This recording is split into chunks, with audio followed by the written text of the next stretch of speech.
નમસ્કાર, હું ડૉક્ટર સોહમ દત્તાત્રેય દવે, તમારો આઈ સર્જન. તમને મોતિયો ડાયગ્નોઝ થયો છે અને હવે સૌ પ્રથમ રિસ્પોન્સ ડરનો હોય, બરાબર છે, પણ એને આપણે હવે ડિટેલમાં સમજીએ ને તો આ ડર પણ ભાગી જશે અને તમને બહુ જ સરસ મનમાં ક્લેરિટી મળશે. તો પહેલાં આપણે સમજવું જોઈએ કે મોતિયો એટલે શું. આપણી આંખ આ રીતની છે, બરાબર છે. આંખમાં ઉપર નીચે પાપણ હોય, અહીંયા કીકી હોય, એની પાછળ કાળી કીકી હોય અને પછી આવો પારદર્શક લેન્સ આવે. આ જે પારદર્શક લેન્સ છે તે સમય જતાં ધૂંધળો થઈ જાય અથવા અપારદર્શક થઈ જાય તો તેને આપણે મોતિયો કહીએ. મુખ્ય કારણ ઉંમર જ છે, પણ બીજા ઘણા બધા કારણો હોઈ શકે, જેમ કે આંખમાં કંઈક વાગી જવું, કોઈક મોટી બીમારી થઈ, ડાયાબિટીસ થવો, કોઈ પ્રકારે સ્ટીરોઇડ લેવા પડ્યા લાંબો સમય સુધી, અથવા કોઈ કન્ડિશનમાં આ વસ્તુ જન્મજાત પણ હોઈ શકે. હવે મોતિયો તમને થયો તો તે ખબર કેવી રીતે પડે કે એના લક્ષણોથી. એનો સૌ પ્રથમ લક્ષણ એ હોય કે આપણને ઝાંખું દેખાવા મળે, વાંચવામાં તકલીફ પડે, અથવા જ્યારે સાંજે ડ્રાઇવિંગ કરવા નીકળ્યા હોય અને સામેથી લાઇટ આવે તો એ લાઇટોની આજુબાજુ હેલોઝ અથવા લાઇટ ફાટતી હોય, તૂટતી હોય, આવું લાગે. ચશ્માના નંબર વારે વારે બદલાય, તમારા આસપાસના જે બધા રંગો છે તે આમ ફીકા પડી ગયેલા હોય એ રીતનું લાગે. આ બધા જે લક્ષણો છે એ મોતિયાના લક્ષણો છે. હવે દરેક વ્યક્તિને એવો સવાલ થાય કે ટેકનોલોજી આટલી બધી વધી ગઈ છે તો કોઈ ટીપા કે દવાથી આ વસ્તુનો કોઈ ઈલાજ નથી? ઓપરેશનનો દરેકને જ ડર હોય, પણ મોતિયો એવી વસ્તુ છે કે જે મહર્ષિ સુશ્રુતના સમયથી એના માટે એકમાત્ર ઈલાજ એટલે ઓપરેશન છે. હા, ઓપરેશનની ટેકનોલોજી બદલાયા કરે છે અને એમાં ઘણા બધા સુધારા થાય છે, પણ એનો એક જ ઈલાજ છે, તે એટલે ઓપરેશન. જૂના જમાનાની એક પ્રચલિત માન્યતા છે કે મોતિયો પાકે ને પછી જ ઓપરેશન કરાવવાનું. એ વાત સાચી હતી, પણ એ સમયમાં, અત્યારના સમયમાં નહીં. અત્યારના સમયમાં મોતિયો પાકે અથવા દેખાતું બંધ થઈ જાય ત્યાં સુધી તમે રાહ જુઓ તો તકલીફો ઊભી થાય. તો પ્રશ્ન થાય કે ક્યારે મોતિયાનું ઓપરેશન કરાવવાનું? મોતિયાનું ઓપરેશન આપણી દૈનિક જીવનમાં જ્યારે પણ મોતિયાને લીધે અડચણ પડવા મળે ત્યારે કરી શકે. બીજો એનો રસ્તો છે કે જો ડૉક્ટર તપાસે છે અને કહે છે કે મોતિયો પાકી ગયો છે તો પણ કરાવવું જોઈએ. અને ત્રીજું મુખ્ય કારણ આવે કે મોતિયાને લીધે જો આંખની અંદરનું દબાણ વધતું હોય અથવા આજુબાજુના અવયવોને નુકસાન થતું હોય તો તરત મોતિયો કરાવવો જોઈએ. એટલે આ ત્રણ કારણોમાં આપણે હવે મોતિયો કરી શકાય. અને મોતિયો કોઈ પણ સ્ટેજમાં કરી શકાય, એને પાકવાની રાહ જોવા જેવું જરૂર નથી હોતી. મોતિયાના ઓપરેશનમાં આપણે આળસ કરીએ, ડર રાખીએ અથવા મોડું કરીએ તો શું થાય તે આપણે સમજી લેવું જોઈએ. મોતિયો જેમ જેમ વધતો જાય, આંખનું પ્રેશર પણ વધતું જાય, નસ સુકાતી જાય, મોતિયો જેમ જેમ વધે તેમ કડક થતો જાય, એટલે ઓપરેશનમાં કોમ્પ્લિકેશન્સનો રેટ વધતો જાય, એટલે એ વસ્તુ તમને તકલીફ વધારે આપશે. તમારો રિકવરી ટાઈમ ઓપરેશન પછીનો જે હોય તે પણ વધી જશે.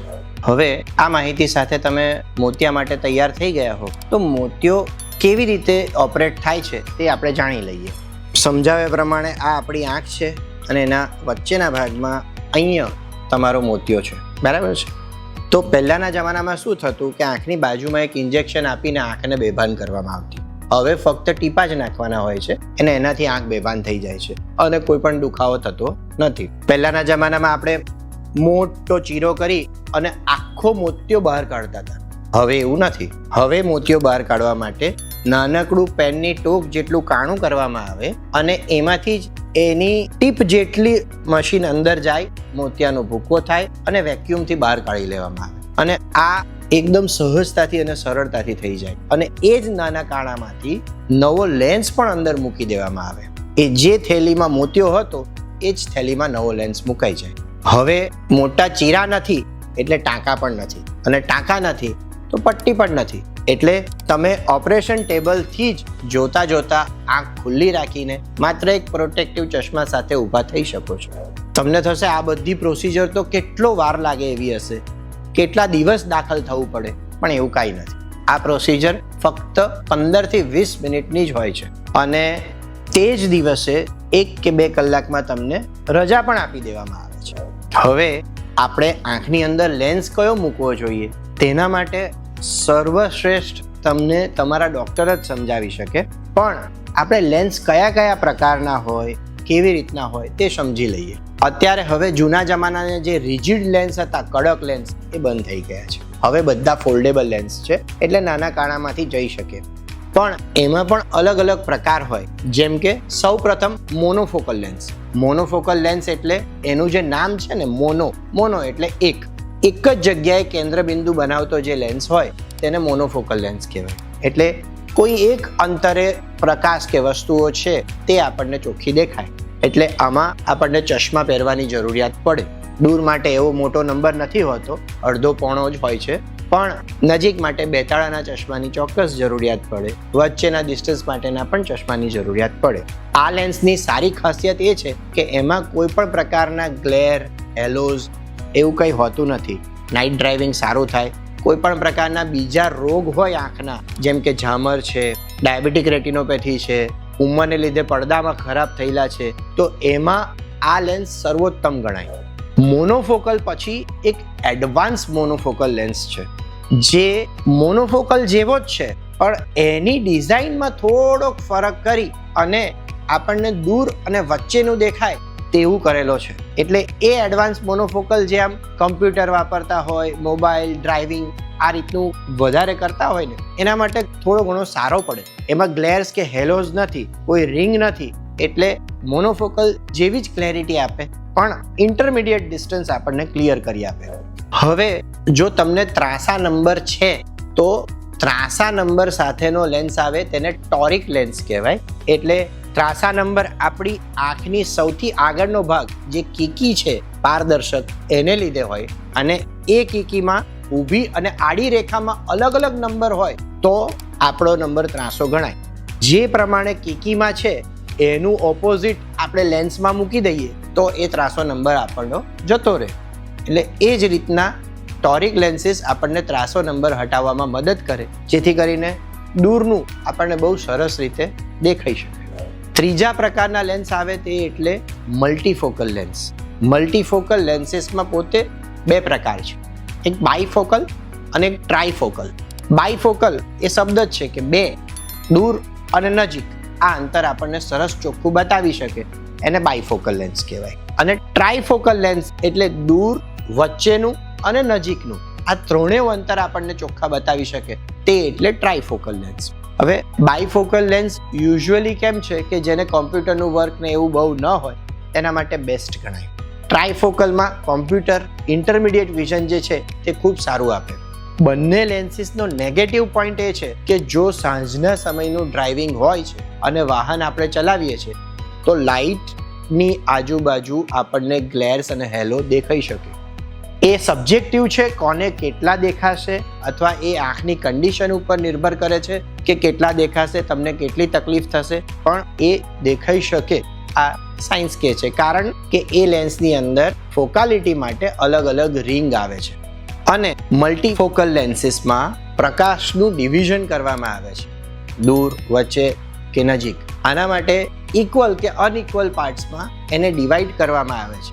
એટલા માટે પડદો, નસ કે આંખની કોઈ પણ બીમારી હોય અને આ લેન્સ નાખવામાં આવે અને ભવિષ્યમાં બીમારી આગળ વધે છે તો આ લેન્સમાં પ્રકાશ ઓછો પહોંચવાને કારણે તકલીફ થઈ શકે. તેથી આવી બીમારીના લોકોમાં આ લેન્સ નાખવો જોઈએ નહીં. અને છેલ્લો લેટેસ્ટ ટેકનોલોજી વાળો લેન્સ એટલે EDOF lens, extended depth of focus, આ રીતનું નામ છે. એટલે પ્રકાશ જે કંઈ આવે છે તેને લાંબી લીટીમાં ફોકસ કરે છે અને તેને કારણે આપણને દૂરનું, વચ્ચેનું અને એક હાથના અંતરનું બધું આપણને દેખાઈ જાય. હા, આ લેન્સીસમાં ખૂબ નજીકનું અથવા સોયમાં દોરો પરવવા જેવું ઝીણી વસ્તુઓ ન દેખાય, પણ એ આપણને વર્કિંગ ડિસ્ટન્સ બધું ક્લિયર કરી આપે છે. સારી વાત એ છે કે આમાં નાઇટ ડ્રાઇવિંગમાં ગ્લેર કે હેલોઝ આવતા નથી, એટલે નાઇટ ડ્રાઇવિંગ પણ સરળ રહે છે. હવે દરેકને એમ થાય કે આંખ માટે છે એટલે આપણે ટોપ મોસ્ટ લેન્સ મોંઘામાં મોંઘો નખાવી દઈએ તો જ સારું. ના, એવું નથી. કારણ મોંઘો એટલો સારું એવું દરેક જગ્યાએ હોતું નથી. આંખની બીમારી, એની કન્ડિશન, તમારી રોજિંદી દિનચર્યાની જરૂરિયાત, આ બધા પ્રમાણે લેન્સનું સિલેક્શન થવું જોઈએ. એટલે એ તમારા ડૉક્ટર અથવા તમારી સાથે બેસતા કાઉન્સેલર આ બંને વસ્તુ તમને ભેગી કરી અને સમજાવી શકે અને તમને સિલેક્શનમાં મદદ કરી શકે. હવે તમને થાય કે આપણે બેસ્ટ લેન્સ નખાવી દીધો એટલે ચશ્મા ઉતરી જ જશે. હા, આજની ટેકનોલોજી પ્રમાણે તમારી આંખ જો હેલ્ધી હોય અને આપણે સારામાં સારો લેન્સ એ રીતનો સેટ કરીને નાખીએ છીએ તો તમને ચશ્માની જરૂર પડતી નથી. પણ બાયોલોજીકલી એને ઝીરો કરવું ખૂબ જ મુશ્કેલ છે. એટલે ચશ્માનો નંબર ક્યારેય ઝીરો થતો નથી, પણ આપણને જરૂરિયાત ન પડે એવું ચોક્કસ થઈ શકે.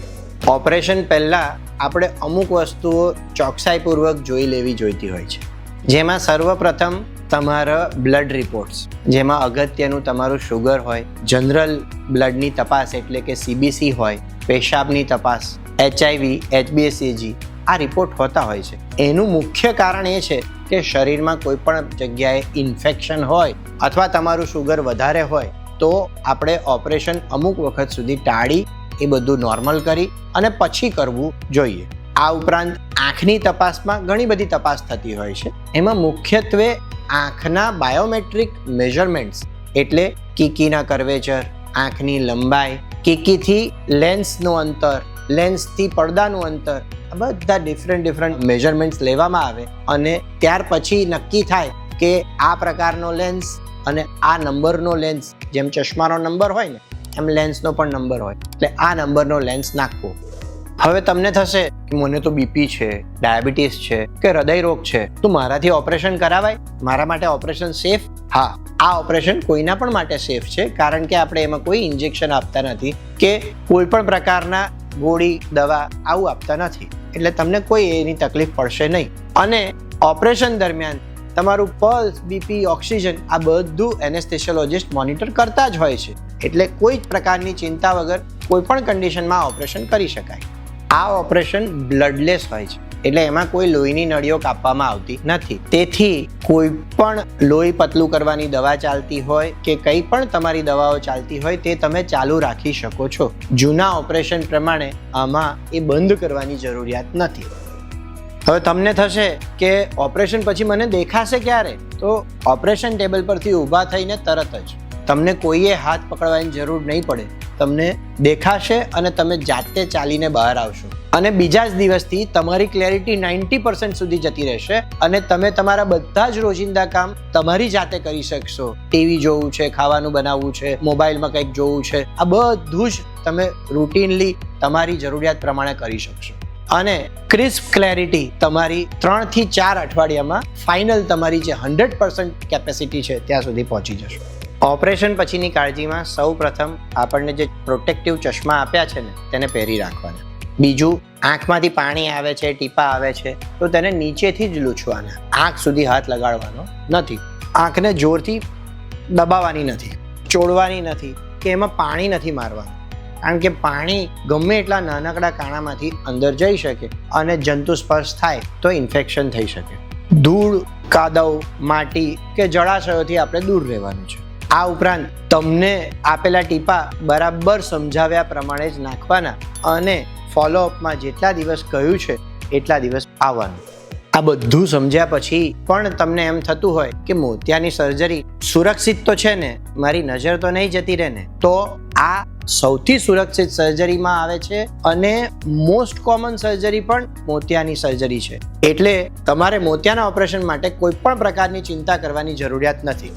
હવે તમને એમ પ્રશ્ન થાય કે આ બધું થઈ ગયા પછી પણ ફરી પાછો મોતિયો થયો તો મારી તો ઉંમર નાની છે, તો વાત સમજવા જેવી છે. આંખની અંદરથી જે લેન્સ ઝાંખો પડી ગયો તો, અપારદર્શક થઈ ગયો તો, એને કાઢી નાખ્યો છે અને નવો કૃત્રિમ લેન્સ મૂક્યો છે, એટલે હવે ફરી મોતિયો થવાનો નથી.